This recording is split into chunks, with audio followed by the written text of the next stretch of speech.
assistir depois, e para as pessoas que não conseguirem participar de hoje também consigam assistir. Então, primeiramente, a gente agradece, boa tarde a todos. O Caribe fica muito feliz de estar realizando o segundo dia aqui do evento da Semana da Consciência Negra, né, e o tema de hoje, né, que é sobre a cooperação entre países africanos e o Brasil, dentro do tema geral das relações sociopolíticas e econômicas entre o Brasil e o continente africano. Então, por isso, a gente convidou professores muito renomados em suas áreas. No primeiro dia, a gente teve lá a professora Camila, a professora Vera, que foi excelente. E para o dia de hoje, né, para o debate de hoje, inicialmente nós teríamos uma mesa conjunta, né, o professor Vico conjuntamente com o professor Ricardino, que é mestre e doutor em Sociologia e é pesquisador do Conselho para o Desenvolvimento da Pesquisa em Ciências Sociais na África. Porém, o professor teve um imprevisto, mas hoje a gente conta aqui com o professor Vico Melo, que é um grande especialista no tema, né, sobre cooperação sociopolítica e econômica entre países africanos e o Brasil. E é uma honra chamá-lo hoje, né, para que possamos todos aprender com suas contribuições e trazer esse debate, né, que muitas vezes carece dentro dos currículos, dentro do curso de Relações Internacionais, principalmente. Então, apresentando para vocês aqui um pouco do professor Vico Melo, o professor, ele é doutor em pós-colonialismo e cidadania global pela Universidade de Coimbra, é mestre em ciência política pela Universidade Federal do Pernambuco, é bacharel em relações internacionais pela Universidade Estadual da Paraíba, professor de gestão pública da UFPB e pesquisador do Instituto dos Estudos da África na UFPB, e atua em pesquisas sobre estudos africanos, história do Sul global, cooperação e relações Sul-Sul e cooperação Brasil-Moçambique. Por último, então, reforçando os últimos detalhes, né, que enviamos ao e-mail para vocês, pedimos que vocês permaneçam com os microfones fechados e durante a fala do professor, se vocês quiserem ficar com a câmera ligada, podem ficar. Também podem deixar perguntas no chat que a gente vai fazer essas perguntas ao final, durante a fala do professor.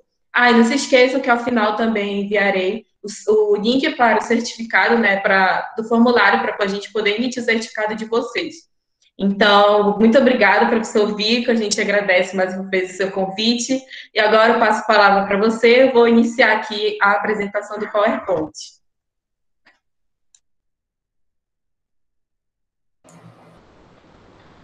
Muito obrigado pela apresentação. Também é um prazer estar aqui participando, né? O convite que eu recebi foi um convite quase com uma surpresa do Centro Acadêmico de Relações Internacionais da Universidade do Estado do Pará, Estadual do Pará. Eu que sou também de uma universidade estadual aqui da Paraíba, então é um prazer enorme de estadual para estadual. Eu tive minha formação e vocês que estão tendo uma formação também na universidade pública estadual e ainda mais de relações internacionais. Para mim foi ótimo esse convite. Eu fico super feliz, gosto demais de participar, de fazer o debate, o diálogo. Então, estou sempre aberto, ainda mais para discutir com graduandos, com vocês que estão aí super animados com a temática de relações Sul-Sul, com a questão sociopolítica entre Brasil e África. E, para mim, vai ser uma honra poder aqui apresentar um pouquinho para a gente poder fazer um debate e um diálogo. Tinham me informado de que eu poderia ter uma apresentação mais longa, mas eu sempre prezo por um tempo um pouco menor, mas onde a gente possa criar alguns canais de debate, de diálogo, porque eu acho que a possibilidade da produção do conhecimento ela é muito mais ampla, mais densa, quando a gente tem essa possibilidade, minimamente, de a gente dialogar com os nossos pensamentos. Então, espero que vocês se animem para o debate, espero que vocês se animem com a temática que aqui eu vou tentar trabalhar um pouquinho. E eu sempre gosto de falar, de pedir, seja com os meus estudantes, nas aulas, né, virtuais, que agora essa pandemia nos deixa nessa necessidade de a gente criar outras formas de de vínculo, né? E esse vínculo está sendo virtual. E eu sempre, se vocês podem ficar à vontade de deixar a câmera ligada, porque é sempre bom de ver qual é a receptividade das nossas falas em relação às expressões de vocês, as expressões faciais. Isso, para a gente, é sempre um feedback, né? Um retorno que nos anima ou até nos faz a gente modificar a forma de que a gente está falando, debatendo. Então, fiquem à vontade, se estão deitados numa cama, pode ligar, se está de pijama, pode ligar, eu não ligo, eu sou super tranquilex nesse quesito, então não tem nenhum problema. Bem, para não me alongar demais, né, e para vocês também não se cansarem tanto do computador, dessa tela que tanto nos está exigindo nesse ano de 2020, com essa pandemia que se recai sobre nós, hoje eu vou apresentar um pouco sobre a cooperação... Professor, Oi? licença rapidinho, porque como a nossa vice-presidente, a Bia, ela vai apresentar aqui o PowerPoint para eu poder conseguir ver, caso tenha algum comentário, precisa ir anotando. Mas ela vai colocar direitinho, tá bom, a apresentação? Pronto, tranquilo. Tá, vou só cancelar aqui e ela vai colocar a apresentação.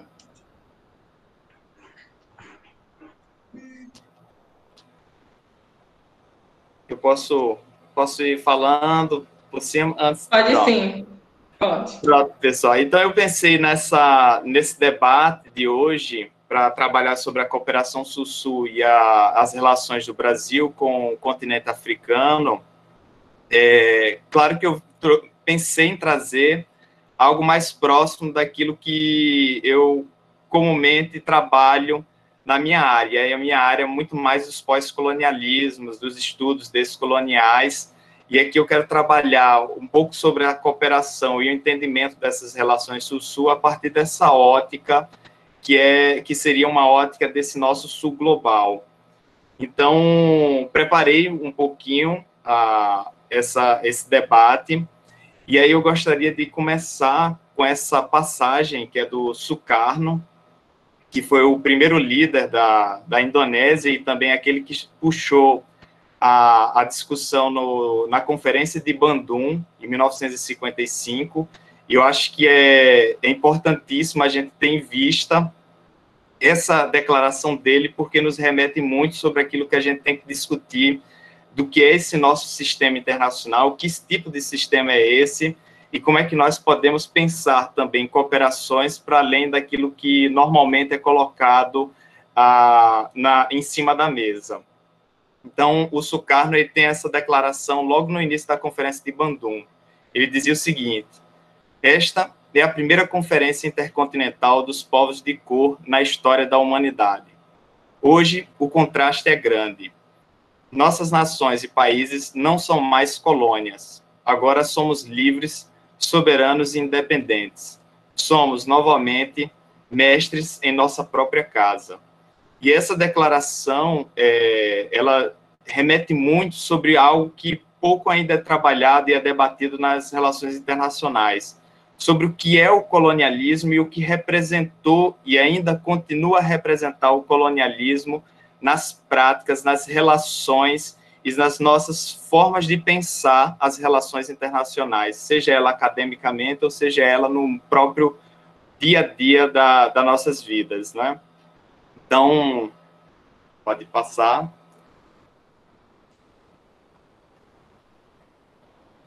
Então, para falar sobre o colonialismo, eu acho que é importante a gente começar a ter uma compreensão sobre que tipo de sistema mundo é esse, que foi estruturado e que nós ainda estamos falando através dele. E aí, a primeiro é de que, quando eu trabalho com colonialismo, falar de colonialismo é falar sobre capitalismo. E falar de capitalismo é falar de colonialismo. Não há uma distinção entre um e outro, porque um se constitui através do outro. Ou seja, não há um processo do capitalismo sem o colonialismo, sem o capitalismo.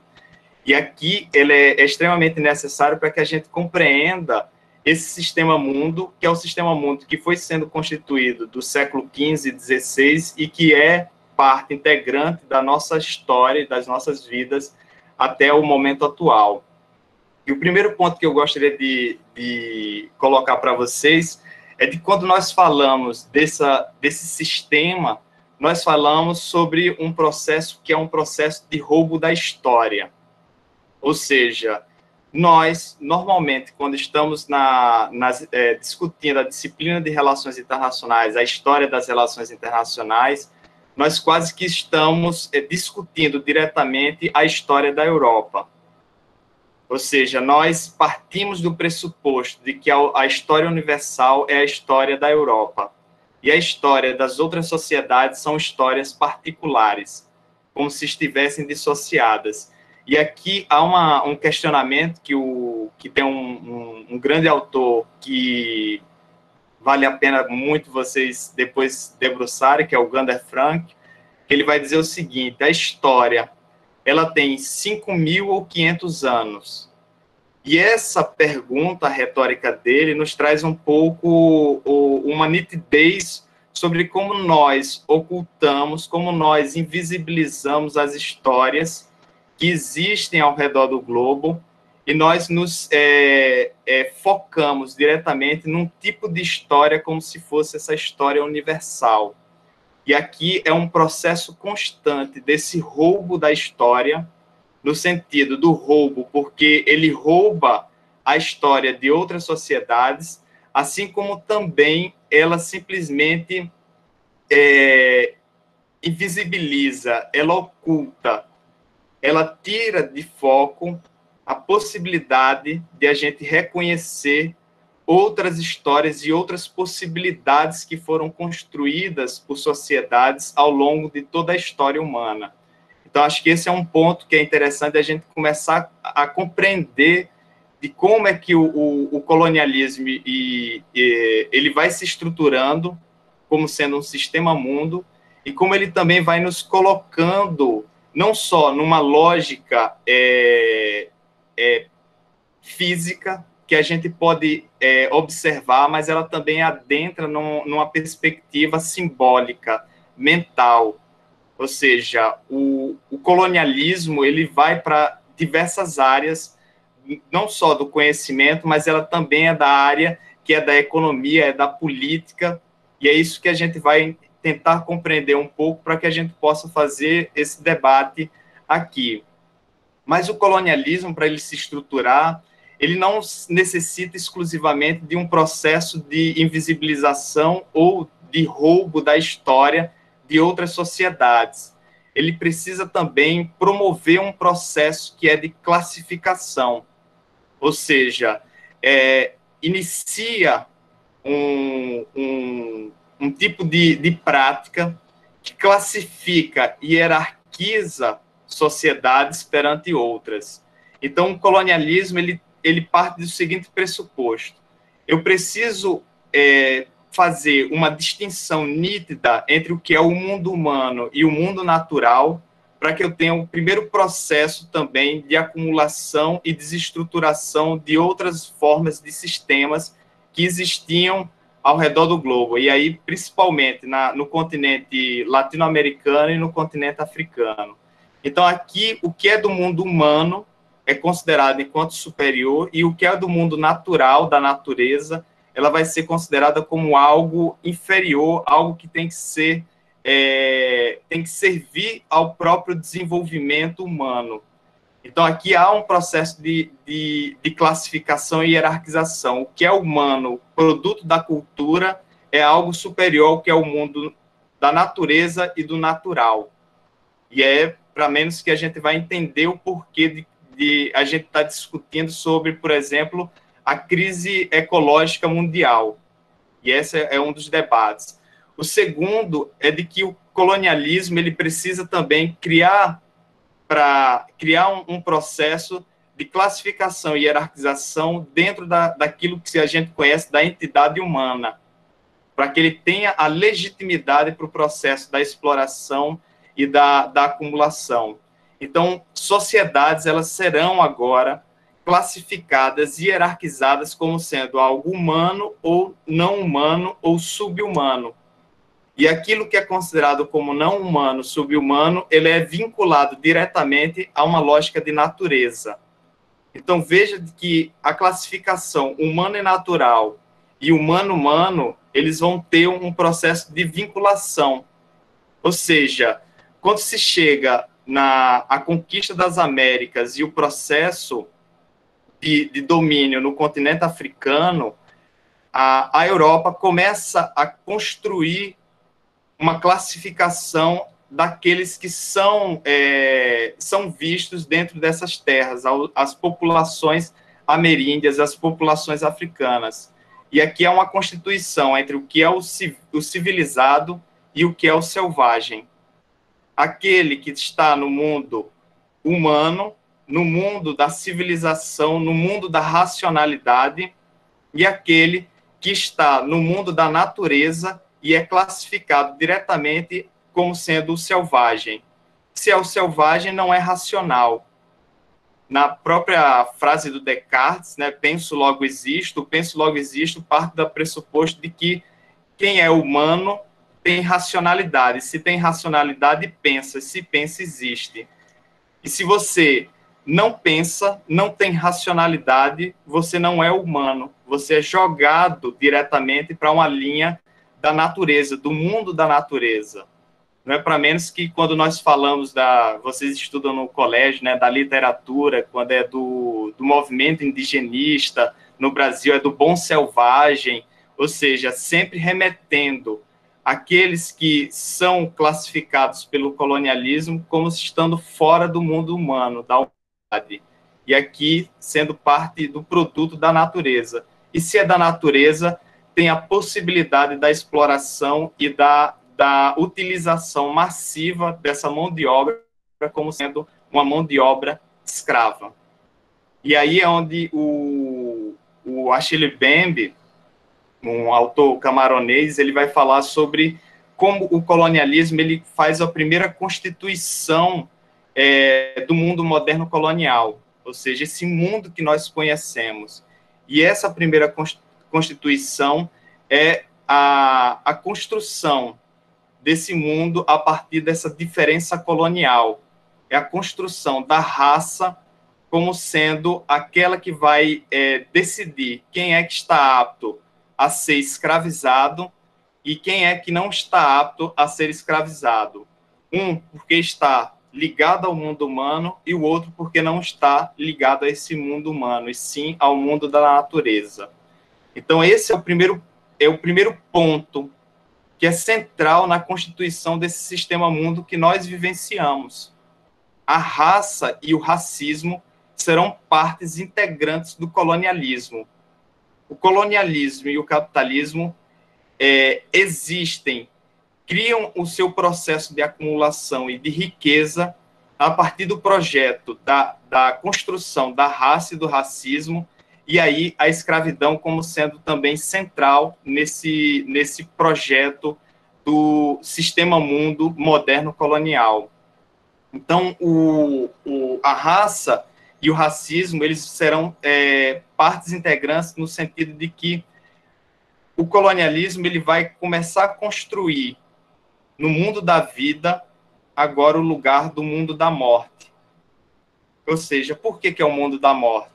Porque no lugar da colônia, ou seja, das sociedades que são colonizadas, ali é o lugar onde não existe o direito, onde a soberania ela não é também factível, e onde o direito ou seja, a existência e o direito do sujeito de ter uma opinião ou uma ação política, ela também vai ser negada. Então, esse é um ponto que a gente tem que começar a compreender, e que o colonialismo ele estruturou e estrutura as nossas sociedades a partir da construção desses lugares de classificação e de hierarquização. Ou seja, eu não posso pensar em falar sobre as relações sul-sul, entender o mundo do sul global, sem a gente poder discutir e compreender qual foi o impacto do colonialismo nas nossas sociedades, porque isso reverbera até os nossos dias atuais. Ou seja, é a construção, a partir dessa lógica de classificação, de hierarquização, aqueles que detêm a cidadania e aqueles que não têm cidadania. São sujeitos desprovidos de cidadania e os sujeitos que são providos de cidadania. Então, é a gente compreender como isso vai sendo colocado em prática nas relações internacionais. É uma linha global que é posta em prática através do colonialismo, onde a questão de raça ela está sendo colocada como sendo o ponto principal dessas relações. Eu não sei se vocês já estão, acho que são de vários períodos, mas vocês já devem ter discutido sobre, por exemplo, a Paz de Westfália, a importância de Westfália para a soberania. E eu acho super interessante de que a gente conversa sobre Westfália, mas a gente não entende de que Westfália sempre foi negada às sociedades colonizadas. Westfália, ela serve a paz que é criada, né? E o Hugo Grotius, ele até escreve sobre essa paz que vai sendo promovida e a construção da soberania. O respeito à soberania, ela só existe naquele que eu considero enquanto igual. Ou seja, a Europa considera o outro como igual e soberano perante as suas fronteiras. Essa soberania é inexistente no mundo colonial. A soberania não é uma prática dentro do mundo colonial. Não existe a soberania sobre o corpo, não existe a soberania sobre o território e não existe a soberania sobre o aparato simbólico dentro dessas sociedades. Aqui ela é completamente desprovida dessa possibilidade do mundo da vida, né? Que seria o mundo do direito, da soberania e dos sujeitos políticos. No mundo da colônia, onde foi constituídas as nossas sociedades, foram os lugares onde o direito não existe, não é nem da ilegalidade, porque a ilegalidade requer a existência do direito. E na colônia não existe o direito. E é essa não existência da soberania e também dos sujeitos políticos. Então, de a gente compreender de como é que ela tem importância na construção e na constituição de nossas sociedades e também simbolicamente falando, que é onde a gente vai entrar. Quero falar com vocês nesse próximo slide.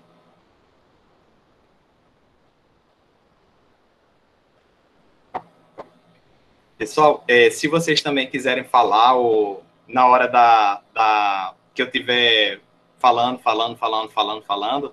se vocês quiserem perguntar alguma coisa, questionar também, eu gosto muito, porque aí a gente pode até tirar as arestas, porque muitas vezes a gente pensa em perguntar e quando chega lá no fim a gente já não lembra mais o que ia perguntar. Mas eita, danado, esqueci, ó. E aí, se vocês quiserem participar, fique também super à vontade, que eu acho super bom, interessante e legal vocês estarem participando do meio da fala, né? E é bom porque a garganta sempre ela melhora. E aí eu quero trazer disso que eu venho conversando, porque às vezes parece que é algo distante. Falar desse colonialismo, falar dessa estruturação enquanto sistema mundo nas nossas sociedades, parece que quando a gente fala colonialismo é algo que ficou no passado. E o que eu quero demonstrar aqui é de que quando a gente fala de colonialismo, a gente fala da atualidade. A gente fala da atualidade porque nós ainda vivemos sobre o mesmo sistema que foi constituído do século XV até os nossos dias atuais. Ora, nós ainda estamos discutindo na nossa realidade questões como o machismo, o patriarcado, que também é parte da constituição do colonialismo e do capitalismo. Não vou entrar tanto nesse debate, mas ele é parte integrante desse processo de classificação e de hierarquização, onde joga as mulheres também para uma entidade sub-humana. né, dentro dessa lógica. A ideia de raça e do racismo nós ainda discutimos na nossa atualidade. Agora, falam de pós-modernidade, mas como falar de pós-modernidade se ainda vivemos sob uma lógica da própria modernidade? E nós ainda discutimos questões que são inerentes ao próprio capitalismo enquanto sistema econômico. Nós vivemos sob essa mesma égide. Então, não há como a gente discutir, falar da cooperação, falar das relações sul-sul, se a gente não entende o próprio sistema, não entende como é que se dão essas práticas dentro dessa estrutura. Então, aqui é a importância da gente discutir a colonialidade nos nossos tempos presentes. E aí a gente falar de que ainda estamos vivendo sobre a lógica da aversão ao outro, ou seja, o medo que é construído e constituído aquele que é o de fora, aquele que não é o igual a mim, aquele que eu construo a minha identidade através da exclusão do outro. Então, aqui é como a colonialidade continua a construir os muros que são visíveis. É a gente lembrar de que o Trump estava falando de construir o muro do México, e o México ainda ia apagar o muro dos Estados Unidos para impedir que mexicanos e latinos, no seu todo, chegassem aos Estados Unidos. É a aversão ao outro, aquilo que ele pode promover. E o próprio discurso do Trump era de que os imigrantes traziam o problema da criminalidade, das drogas, ou seja, é aquela aversão, é a construção do medo em relação ao que é o estrangeiro, mas é o estrangeiro com um biotipo bem estabelecido, com fenótipos estabelecidos. Não é o medo do alemão que chega nos Estados Unidos, não é o medo daquele que tem grandes recursos de capital e chega na Europa ou que chega nos Estados Unidos, mas é o medo a um determinado biotipo. E aí é quase que uma cruzada contra esse tal de terceiro mundo. A esse terceiro mundo que, por incrível que pareça, essa mesma linha que a gente fala da época do colonialismo, dessas relações entre metrópole e colônia, parece que não mudaram em nada na nossa atualidade. Nós identificamos quem é o norte global e continuamos a identificar quem é o sul global. Nós continuamos a identificar quem é parte da periferia e quem é parte do centro do poder. E esse centro pouquíssimo mudou de 4 séculos atrás para os nossos dias de hoje.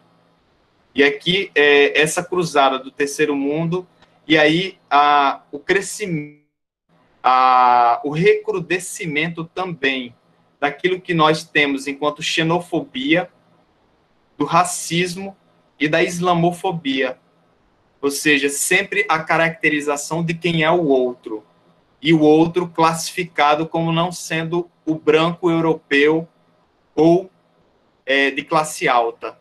É sempre o outro estigmatizado, estereotipado, inferiorizado por essa forma de pensamento colonial, dessa colonialidade até na nossa forma de ver e de entender o mundo, que ela é colocada sempre em prática. E aí, acho que falar dessa colonialidade é também falar sobre esse modelo que se põe em prática através do capitalismo e do colonialismo. Ou seja, falar sobre o neoliberalismo.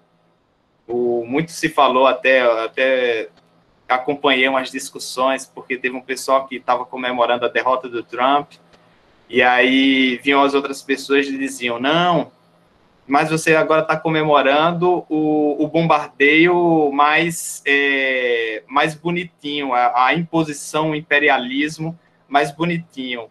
E é interessante porque eu vejo que nenhum dos dois estão errados nesse ponto. Até porque o neoliberalismo ele toma várias características. Mas numa coisa nós ainda podemos identificar esse projeto, essa lógica neoliberal, que é parte do processo de de recrudescimento do capitalismo.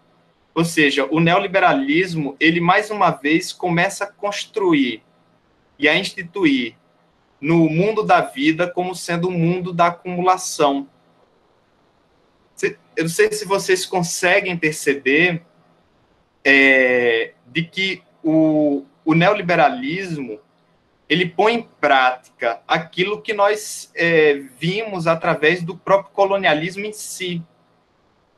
O colonialismo ele tem uma característica que é transformar o mundo do colonizado no mundo que não seja da própria vida. Ele é o mundo da exploração, ele é o mundo da expropriação, é a exploração dos recursos humanos e naturais, é a expropriação dos territórios. O colonialismo ele não pergunta se isso pode ou é de alguém, ele simplesmente toma para si como sendo seu. Então, aqui é como o colonialismo construiu essa lógica de vida, né, de mundo, eu não diria de vida, na verdade, porque é uma outra lógica de acumulação, de exploração, e, em certo momento, de morte, e como o neoliberalismo ele vai tendo uma outra, um outro discurso que não é como o do colonialismo, mas, na essência, se mantém. É transformar o nosso mundo da vida, que nós não pensemos a vida mais a partir da complexidade, da pluralidade que ela é, mas que a gente comece a olhar para o mundo da vida como sendo o mundo da economia, como o mundo do trabalho, como o mundo da produção, onde tudo ela se volte exclusivamente para o processo econômico produtivo. Nós temos que trabalhar cada vez mais para que a gente possa criar o nosso sustento. O Estado não tem mais a possibilidade de prover uma boa aposentadoria ou de que você tenha um bem-estar minimamente aceitável, de que o Estado lhe garanta a saúde, que o Estado lhe garanta a educação, de que você tenha mínimas condições para que você possa aproveitar a vida com um certo bem-estar. Para a lógica do neoliberalismo, tudo vai sendo voltado para o processo produtivo. Ou seja, nós viramos objetos, nós viramos mercadorias, nós viramos moeda e nós viramos máquina. Nós somos máquinas que não podem parar. É a lógica da uberização, de que você trabalha 12 horas por dia para que você tenha minimamente condições para viver bem. É onde as relações sociais elas vão sendo agora ligadas exclusivamente para as relações de trabalho, onde o processo da formalidade ela seja excluída e venha a informalidade. Então, aqui é como esse mundo ele vai sendo desprovido de uma lógica minimamente humana. E ela se torna algo maquinal, ela se torna algo mercantilista, a partir do mercado. E aí é sempre a questão do capital, ela está acima do humano. E aqui eu acho que esse é um bom questionamento para a gente começar a pensar a própria cooperação Sul-Sul e como é que nós podemos visar essas formas de relações. Pode passar.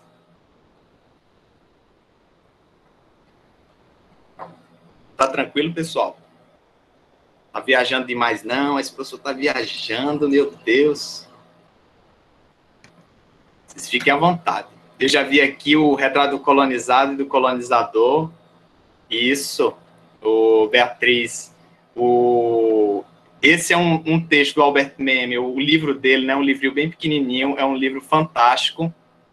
Eu acho que vale a pena, porque é o início desse pensamento anticolonial, não só o Memmi, mas o Fanon, o Aimé Césaire, ou seja, todos esses autores anticoloniais, o Kwame Nkrumah. Então, são autores que vêm trabalhar fortemente com essa ideia do que é o colonizado, o colonizador, e como é que o sistema colonial impõe essas lógicas. Vocês escrevem no chat, podiam estar falando, aí eu tenho que ler aqui no chat. Espera aí.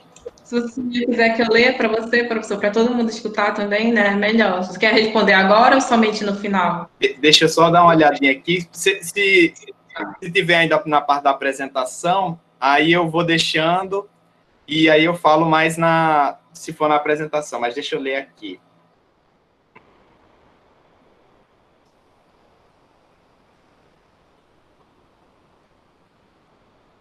Boa.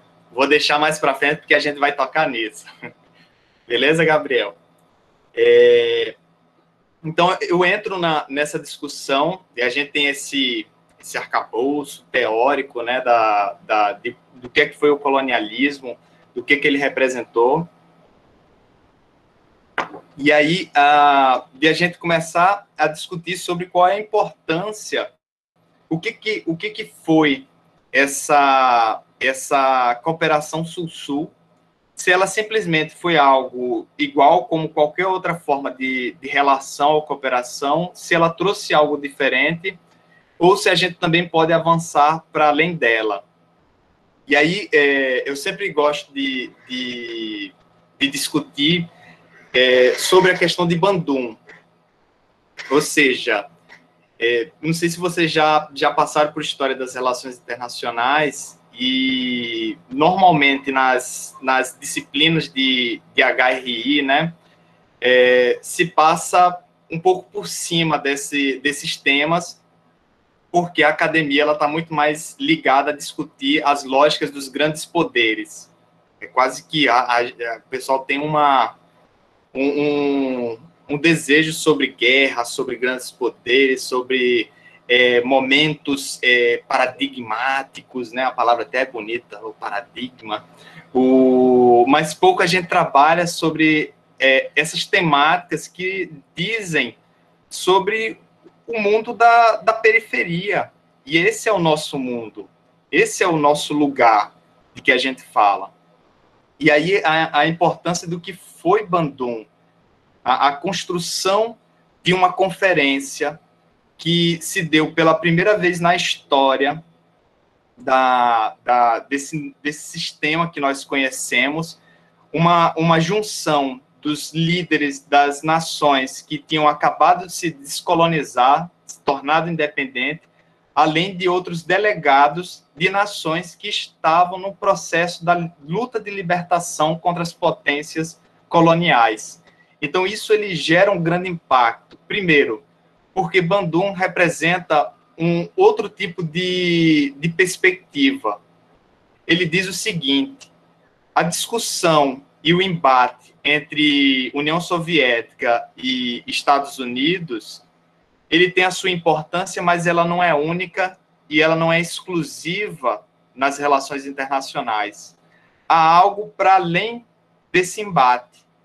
E o que existe é a relação de centro e periferia entre o norte global, que é o centro do poder, e o sul global. E essas relações dizem muito mais sobre o sistema do que o embate entre leste e oeste.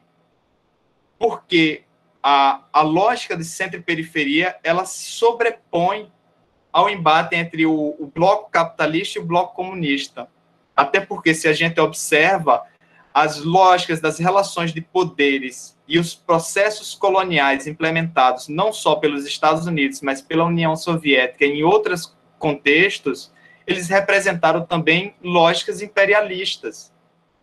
E o que o Sul Global dizia era o seguinte: nós temos agora, pela primeira vez na nossa história, o comando das nossas próprias vidas, ou seja, o comando da nossa própria história. A nossa história não será mais decidida por algum poder externo, por alguma entidade externa. Ela será decidida por nós mesmos. Então, Bandung, ela implementa um novo tipo de perspectiva. E essa é uma perspectiva que eu acho que aí sim que a gente deve levar em consideração, que é a ideia da solidariedade. Para além do seu espectro político e econômico, o que existiria no sul global seria a solidariedade entre esses povos e essas sociedades. Seria a solidariedade, mesmo que o processo colonial do Brasil tivesse sido completamente distinto do processo colonial na Índia, mas nós, enquanto sociedades dessa periferia, nós temos algo em comum. E o algo em comum seria uma história através da opressão colonial. E essa opressão colonial nos dá possibilidade de pensar conjuntamente, de nos solidarizarmos com aqueles que também sofreram ou continuavam a sofrer essa violência colonial. Então, aqui, Bandung, ele abre um leque de possibilidades. Bandung, ele vai dar abertura para que esse mundo, o mundo das colônias, né, digamos assim, das ex-colônias, comece a construir a sua própria forma de ver, de entender e de agir perante esse novo sistema. E aqui é a construção, a partir do Cairo, que vai ser em 1961, a construção do movimento dos não alinhados, dos países que diziam que não pertenciam nem ao bloco capitalista, nem ao bloco soviético, e que iriam decidir produzir também suas lógicas políticas e seus anseios políticos para além desse embate. E o segundo, que é quase zero, que se fala em relações internacionais. E aí a gente percebe como ainda é jogado para o meio, para o escanteio, meio campo, não, que é no centro, o escanteio, essas discussões que foi em 1961 a Conferência das Mulheres Afroasiáticas. E aqui a discussão sobre patriarcado e colonialismo, de que a luta também das mulheres afroasiáticas, além da luta contra o patriarcado, era também uma luta colonial, que estava aí de uma forma interseccional, utilizando um termo mais atual, de uma forma interseccional, a ideia do patriarcado de raça, eles estão diretamente ligados. E aí eu acho que é essa possibilidade de que o Bandung e o movimento dos não aliados começaram a construir. É a construção também de uma nova ordem econômica internacional na década de 70, onde as sociedades que passaram pelo colonialismo começavam a impor na Organização das Nações Unidas e na questão do GATT, que é a antiga gestão que seria transformada na OMC, de que os países tinham soberania sobre os seus recursos naturais, sobre a sua própria lógica de desenvolvimento, e que elas deveriam colocar isso em prática. É a ideia da nacionalização dos recursos naturais, de que os países saem do processo colonial, mas a exploração econômica das grandes empresas europeias, americanas, continuavam a exaurir os cofres dos estados que passaram pelo processo de libertação. E aqui era decidir o seguinte, de que os meus recursos naturais eram meus. Veja que coisa mais louca, né? A gente veio a colocar isso como sendo uma regra e algo normatizado no direito internacional só na década de 70. Ou seja, de que o país tem soberania sobre os seus próprios recursos naturais, de que ele pode decidir o que fazer com seus recursos naturais, que até então não existia. E, por último, nesse processo, é a construção, para além da solidariedade afroasiática, final da década de 60, início da década de 70, é a construção da trilateral, não a trilateral do mal, que era Europa, Estados Unidos e Japão, na tentativa de impor as suas lógicas econômicas, mas a trilateral formada pela América Latina, África e Ásia. E aqui é a construção, por exemplo, de mecanismos na ONU e na UNCTAD sobre o que seria a cooperação Sul-Sul, a cooperação horizontal sem imposição, a transferência de técnicas e tecnologias entre os povos, como sendo parte inerente dessa nova forma de cooperação e de relação Sul-Sul. Só que, como nós sabemos, as relações internacionais elas são feitas também da disputas de poderes e disputas de estruturas dentro desse sistema que a gente vivencia. Então, com a década de 80 e a entrada da década de 90, nós vamos ter aqui um processo de arrefecimento. A ideia de que as relações Sul-Sul não garantem uma capacidade de desenvolvimento e de descolonização perante as antigas potências, de que agora teria que existir uma relação, mais uma vez, entre o Norte com o Sul, porque o Norte é aquele que norteia, é aquele que ilumina a cabeça do mundo do mundo em desenvolvimento, ou seja, nós deveríamos entender as boas práticas produzidas no Norte global e aplicá-las como receituário nas nossas sociedades. Então, aqui é o processo do distanciamento dessas relações Sul-Sul para uma relação Norte-Sul.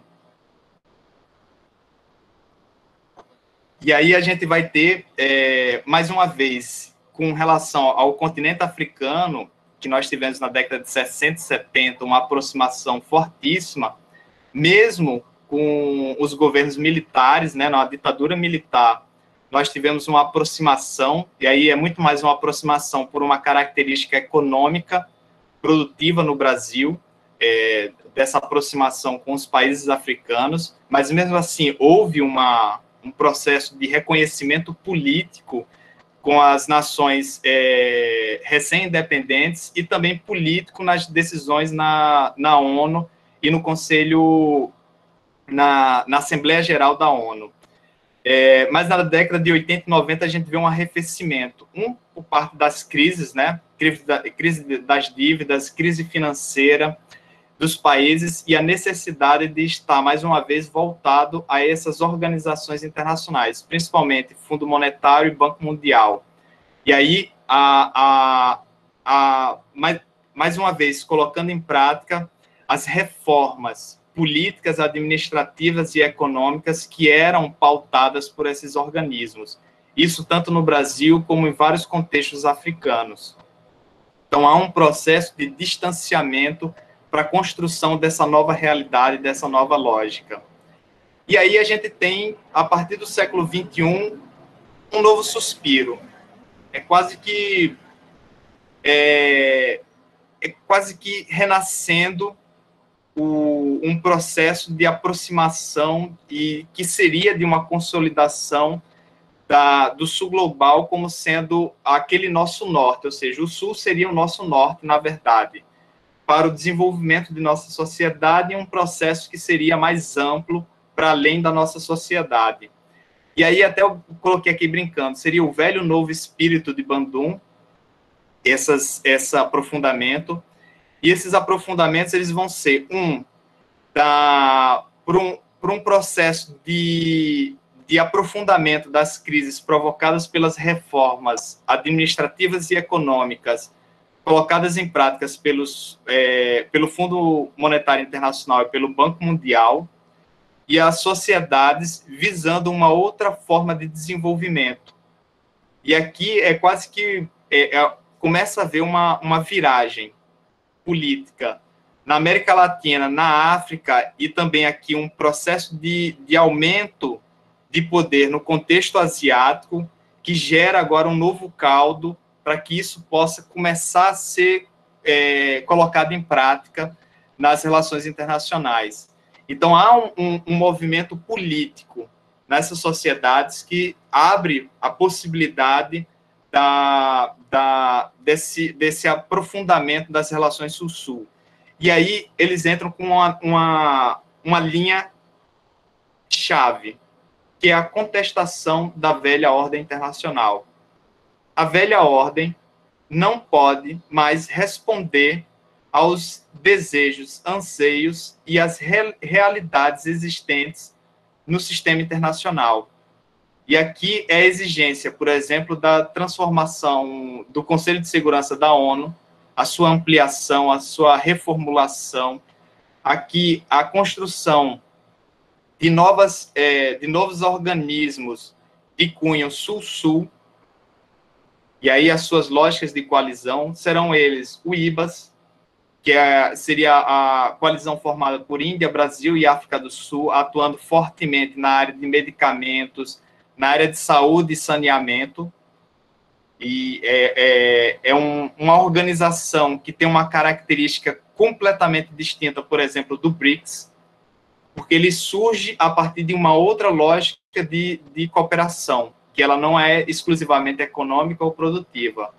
Ela é uma cooperação que passaria por uma lógica técnica, tecnológica e de recursos de bem-estar humano, saneamento, saúde, será, por exemplo, a questão do aleitamento materno, o Brasil transferindo técnica e tecnologia e combate ao HIV.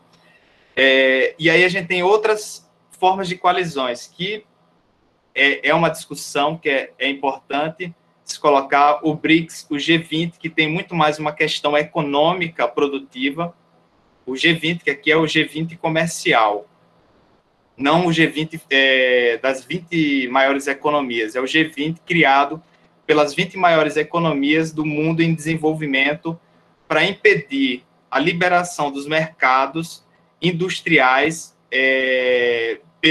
pelos países ocidentais. E aqui a afirmação de que, antes de fazer a liberalização do mercado de serviços e industriais, deveria haver uma liberalização do mercado primário, do mercado de commodities. E é claro que os países ocidentais não aceitaram essa exigência. E aí é a trava das chamadas rodadas Doha, na tentativa de reativar essa liberalização do comércio internacional. A gente vai ter a Unasul, que foi desfeita, né? Não tem mais tem um prédio, mas não está mais tendo debates e discussões. A transformação da Organização da Unidade Africana para a Unidade Africana, a União Africana, em 2002. Então, é um novo momento político, um novo tipo de reformulação, e também a NEPAD,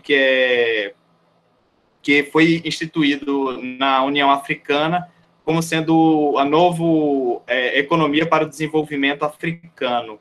E aqui com várias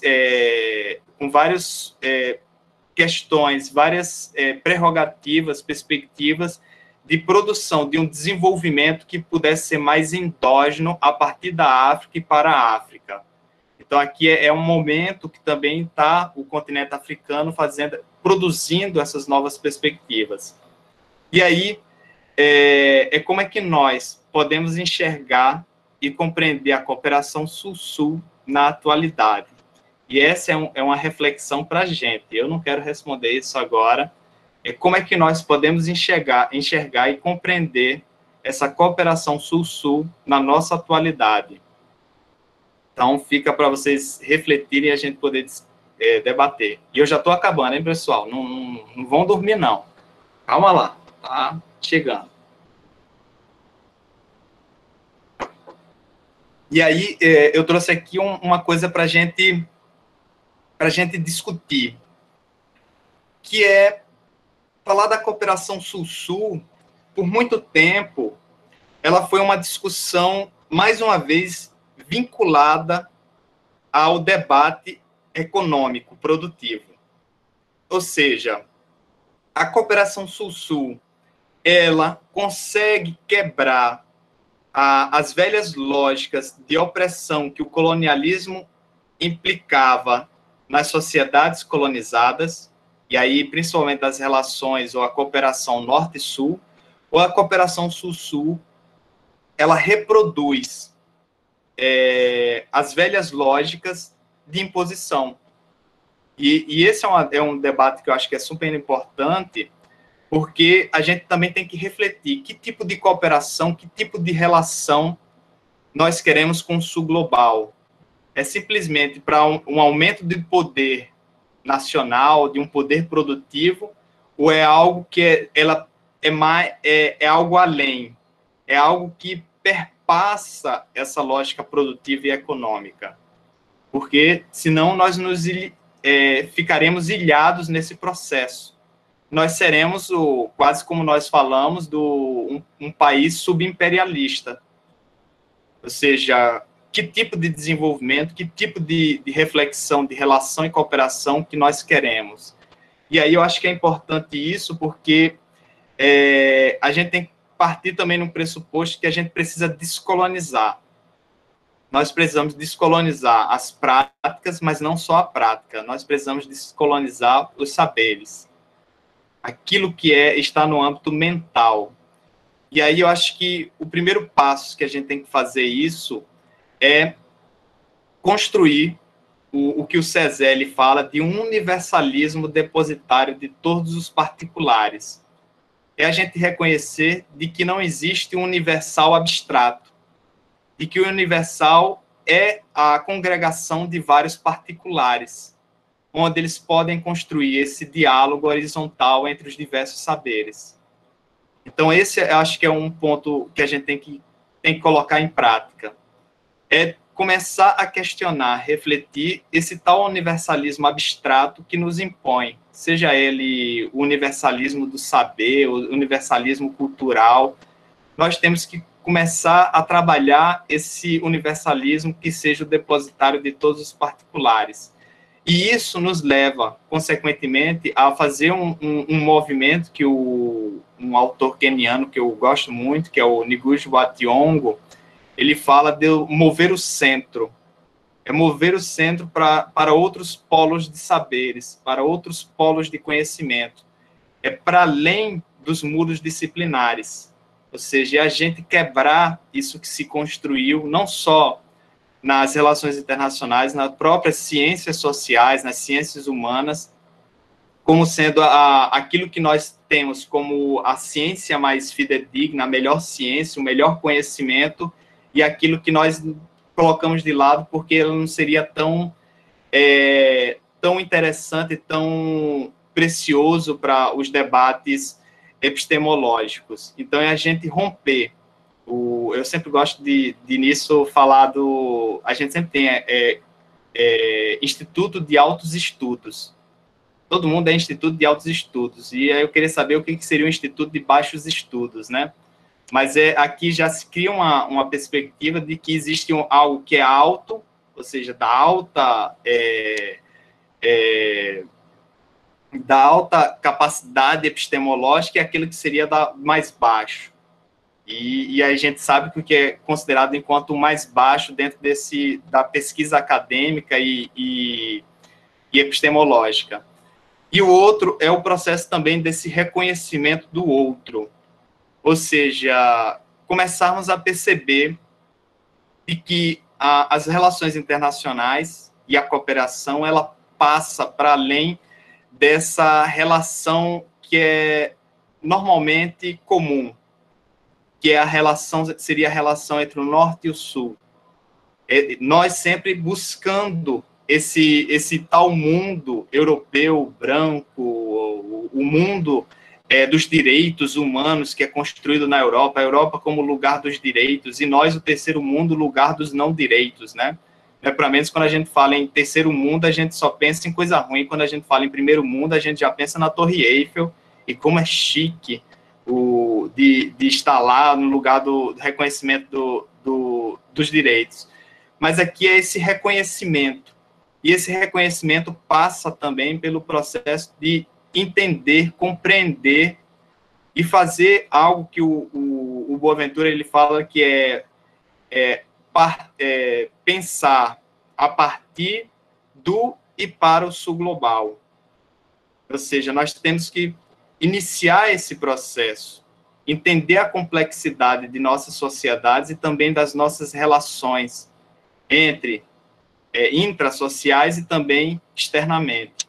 E aí, por fim, que eu acho que é importante, que o Bembe ele fala, que nós temos que partir do seguinte pressuposto, a partir de que nosso sistema não nos faz pensar dessa forma.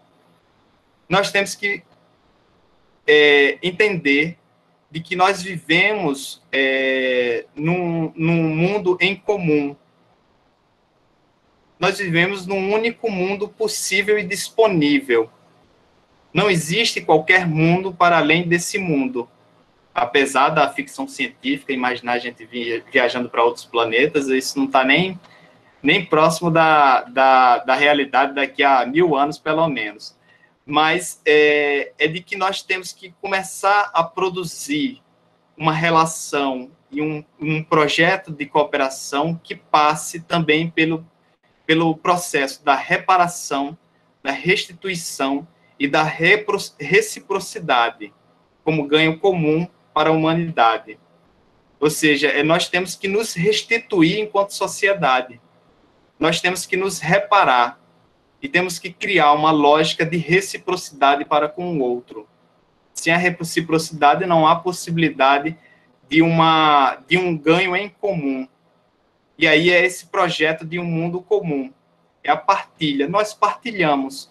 Apesar da instituição que foi feita pelo colonialismo e capitalismo, e é algo ainda existente na nossa sociedade, nós temos que almejar um processo de partilha.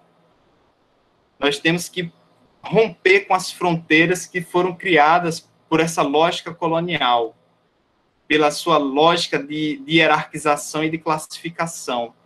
E aqui, esse é um dos embates mais fortes e pesados que nós temos, e é o que é o mais difícil de a gente passar. Nós ainda discutimos, nós ainda estamos falando sobre sociedades esvaziadas do eu, do nós, por esse processo esvaziador que é o colonialismo. E aí eu fecho no próximo slide, que eu queria só ler isso daqui para vocês, que é do autor que eu falei para vocês, do Tiongo. É um livro dele belíssimo, deixa eu ver se está aqui. Está aqui. Se chama Reforçar os cimientos, que é reforçar as fundações. E esse livro é belíssimo, ele já é um senhorzinho de 80 e poucos anos, foi preso após o processo de descolonização, porque ele escreveu na sua língua mátria, né, no Kikuyu, no Quênia. Ele foi preso pelo regime ditatorial no Quênia e viveu exilado por muito tempo. E aí eu acho belo porque é uma pessoa que já está nos seus mais de 80 anos, viveu o que viveu, mas que não para de sonhar. E eu acho que o ato de sonhar, ele também pode ser um ato incendiário, descolonial, e também é algo prático. E aí que eu só quero ler e terminar essa minha fala, para que vocês não cochilem, não durmam, e nunca mais me chamem para nada, porque o professor fala demais, e eu gosto porque eu me empolgo. E aqui eu queria só ler essa parte. O Tiongo diz: alguns cínicos, educados numa paralisante falta de confiança em si mesmos, verão nessa convocação um sonho impossível. Mas os sonhos sempre têm gerado imagens do que é idealmente possível. Com nossa imaginação, esboçamos os perfis de um futuro que logo realizaremos. Nos tempos em que alguns poucos seres humanos começaram a conceber a possibilidade de voar, os chamaram de sonhadores não realistas. Na época das plantações escravagistas, se consideravam sonhador aos que falavam de liberdade. O mesmo ocorreu com os sonhadores da resistência colonial, que continuaram imaginando a vitória e trabalhando para lográ-la. Nosso mundo contemporâneo deve muito aos que se atreveram a sonhar. E essa é uma convocação para que o sonho, ele nunca deixe de ser sonhado, de que um mundo possível, ele pode ser construído para além do que nós temos na nossa atualidade. E é isso, pessoal. Obrigadão pela escuta, e estou aqui para a gente conversar. Obrigada, professor. Foi um debate muito importante. O senhor trouxe todas essas abordagens, né? O quanto é importante a gente incluir o estudo decolonial, o estudo pós-colonial, né, nas grades curriculares, é justamente a gente promover esses eventos, a gente contribui para que esse conhecimento chegue, né, à universidade, aos estudantes. A gente vai prosseguir agora com algumas perguntas deixadas pelo chat. Eu vou estar mandando agora o formulário de presença para que a gente possa emitir o certificado para os ouvintes. Vou mandar aqui e já vou ler as perguntas que foram deixadas para que a gente possa iniciar essa discussão. A primeira foi a do Gabriel Maia. Ele mandou: professor, como você acha que podemos acabar com esse pensamento de que os europeus e outras nações se sentirem superiores aos outros, né? E como acabar com muitos tipos de preconceito que as pessoas ainda têm sobre o continente africano?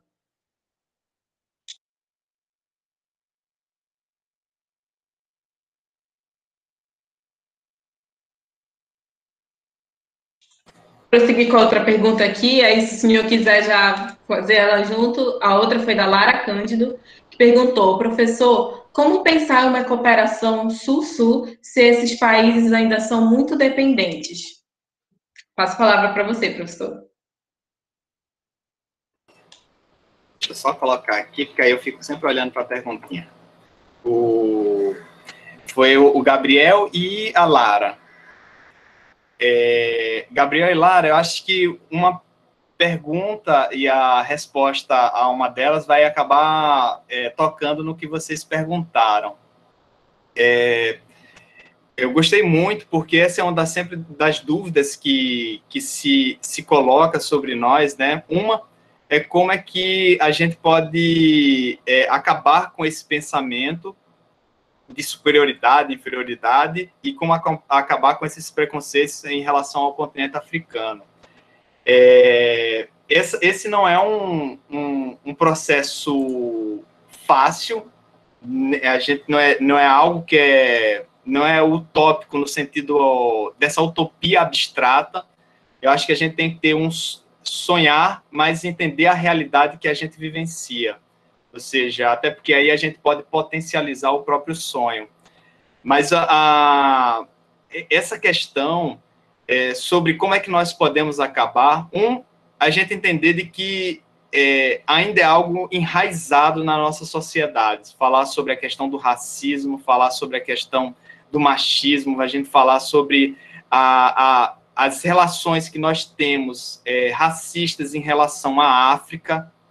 E isso a gente sentiu, por exemplo, de perto. Até julho desse ano eu era professor da Unilab e consegui uma transferência, vim aqui para a UFPB, a Unilab que eu tanto adorava, mas por questões familiares eu acabei tendo que fazer essa transferência. Mas é algo extremamente violento como opera essa lógica racial e essa lógica racista da sociedade brasileira em relação ao que é a África e aquilo que eles entendem por África. Então, a Unilab ela já existe há 10 anos, lá no Ceará. Há 10 anos ela existe e ela tem, atualmente, 1.200 a 1.300 alunos africanos estudando na Unilab nesse ano. Já teve alguns anos, já teve mais, porque com as políticas de cooperação Sul-Sul, havia mais incentivos e recursos financeiros para eles virem aqui. A matriz dela era 50% brasileiros e 50% africanos. Hoje ela está chegando perto de 30% do total de alunos, ou seja, não conseguimos nem colocar em prática aquilo que foi projetado, para a gente ter uma ideia. Mas é interessante no sentido de que a população, durante esses 10 anos, continua a questionar, continua a fazer as mesmas perguntas aos estudantes que cada vez chegam lá no Ceará, e aí é no contexto de Redenção e Acarape, as duas cidades, que são comuns à nossa realidade, né? Que nós conhecemos muito bem, porque nós vemos isso nos meios de comunicação, vemos tudo isso. O primeiro se na África eles viviam junto com os leões, com o mundo selvagem, e aí, como eu tinha dito a vocês logo no início, o colonialismo, ele caracteriza o mundo do outro como sendo o mundo da natureza. Ou seja, no sentido de que eu falo da modernidade e você fala do primitivo. Um está vinculado a um tempo histórico diferente do outro. E aqui é sempre esse incômodo que eles tinham em relação a esses questionamentos constantes. E eles diziam, a Unilab já existe há 10 anos. Como é que eles me perguntam a mesma coisa? Ou no sentido de que os donos das casas cobravam de aluguel a eles era muito mais caro do que, por exemplo, o brasileiro querer alugar as casas. E aí, na ideia que eles tinham também de que, já que eles vinham de fora, eles vinham com dinheiro. E se tem dinheiro, é para pagar mais. Então, aqui é como vai operando. E ela é forte porque isso também está no âmbito simbólico e material dos meios de comunicação. Toda reportagem que nós vemos, por exemplo, sobre África, quase todas, para falar da savana, do safari, ou para falar dos grandes problemas da África. Guerra civil, fome, deslocamento de pessoas, ou seja, os nossos meios de comunicação, claro, porque elas são parte e produto de uma elite brasileira, então ela reproduz essa ótica colonial para o resto da população brasileira. Então aqui há um processo constante.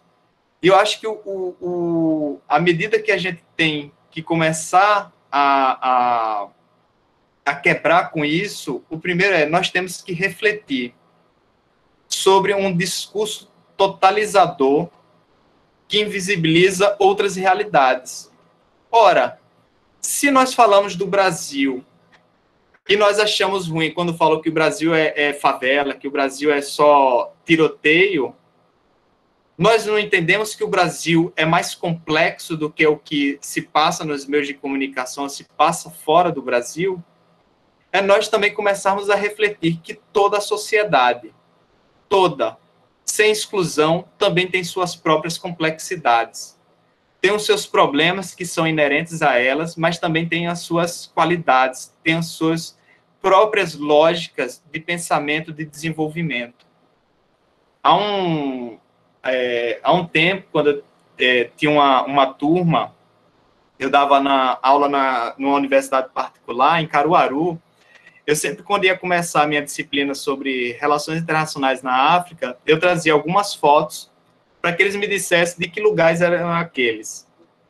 E as fotos eu colocava, era de Montreal, era de Uganda, era de Nairobi, era de Londres, e eu saía perguntando, de onde é esse lugar? E quase 100% erravam os lugares que colocava nas imagens. E eu levei isso também para alunos de ensino médio, lá no Ceará, que era para eles poderem me dizer como é que eles viam a África e como é que eles entendiam. E eles ficaram surpresos quando eu mostrei prédios na lógica da modernidade, também existentes lá em Nairobi, existentes também em Maputo. Então, eles ficavam assim, mas como? E por que aqui só passa isso? Eu acho que a reflexão, o questionamento, ele é o primeiro processo para a gente começar a imaginar de que outros mundos existem e outras realidades também existem. Então, acho que o processo do refletir, do questionar e de a gente sempre estar atento às nossas formas de pensamento ele é o primeiro processo. E o segundo, eu acho que é o processo do diálogo, do debate, da tentativa de desconstruir uma forma de pensamento. Nós que temos essa concepção, nós que compreendemos, é também algo de responsabilidade nossa contribuir a essa discussão. Ou seja, é a gente também levar a cabo o debate sobre essa colonialidade do saber, a colonialidade mental. Então, a gente tem que começar a produzir isso. E acho que isso adentra no que a Lara pergunta. É como pensar a cooperação Sul-Sul e esses países ainda são muito dependentes. Por isso mesmo. Eu acho que começar a imaginar uma relação Sul-Sul é começar a quebrar um complexo de dependência do Sul com o Norte. O complexo de dependência, que é o primeiro, nós sonhamos com o Norte, nós almejamos com o Norte, mas é um Norte que nunca será alcançado. Porque o Fanon já dizia uma coisa, o Norte se construiu através do Sul. Olhar para o Norte é quase que olhar para o espelho e ver a imagem desse Sul global. A Europa se construiu através de uma lógica de expropriação, de exploração, de uma acumulação brutal de recursos. É a gente imaginar de que, no contexto americano, nós perdemos em um século 90% da população. São 90 milhões de pessoas assassinadas, executadas. A gente fica quase... quando fala isso, dá um choque, assassinados, mas é isso.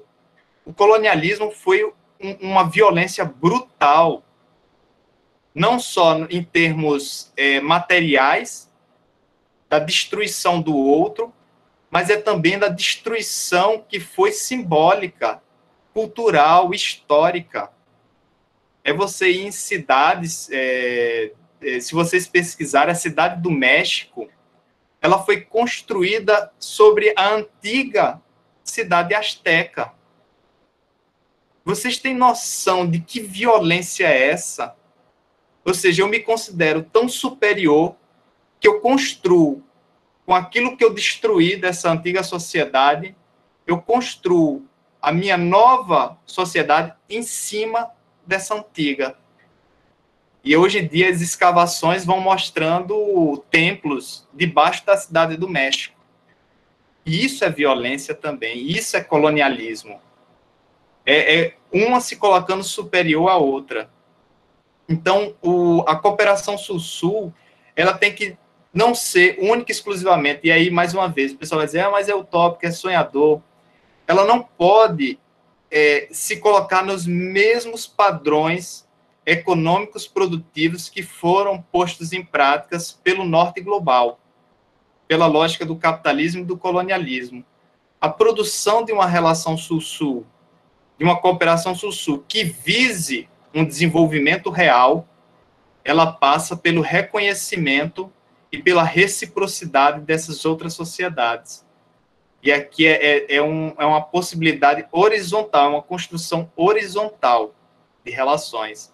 Claro que quando a gente fala e a gente for olhar historicamente, várias das cooperações Sul-Sul, o Brasil construiu sob uma lógica extremamente predatória.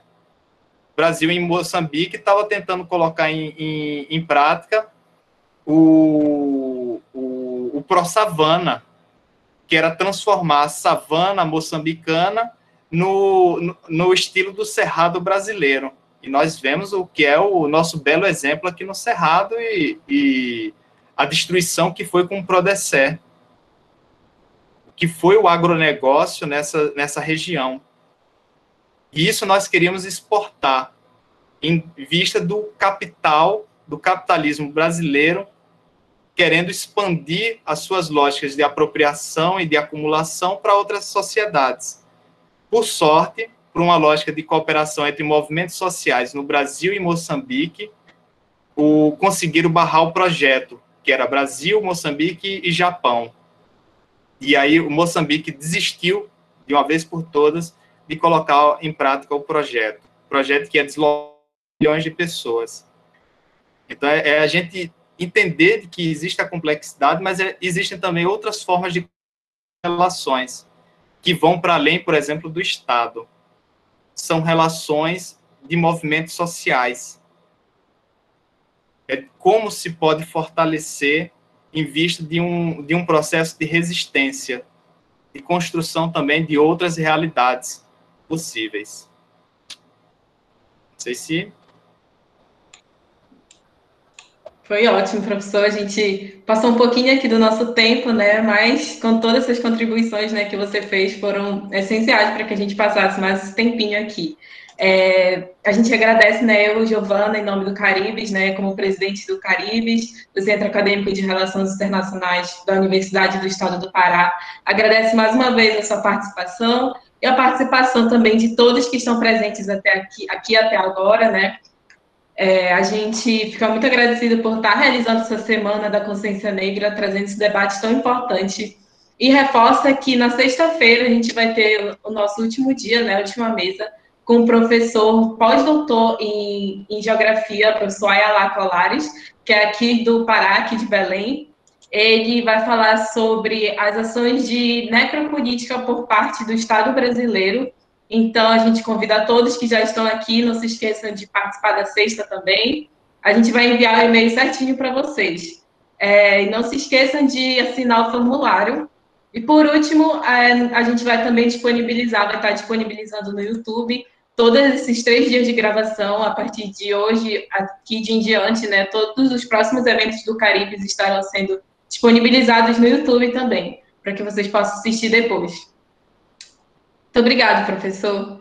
A gente espera contar com você em muitos eventos ainda, próximos eventos. Obrigadão, desculpa, o professor gosta de falar demais. Saudade das interações sociais. Eu gostava muito de estar com meus pimpolhinhos na sala de aula, importunando a cabecinha deles. Mas espero que vocês tenham gostado e também eu adorei aqui a possibilidade de a gente fazer esse diálogo, pessoal. Um abração para todo mundo, uma ótima semana e bom e proveitoso debate amanhã sobre necropolítica, que é um debate também super denso e interessante. De bom. Isso, será depois de amanhã. Na sexta-feira a gente vai estar... Isso. A gente vai estar realizando esse último dia da Semana da Consciência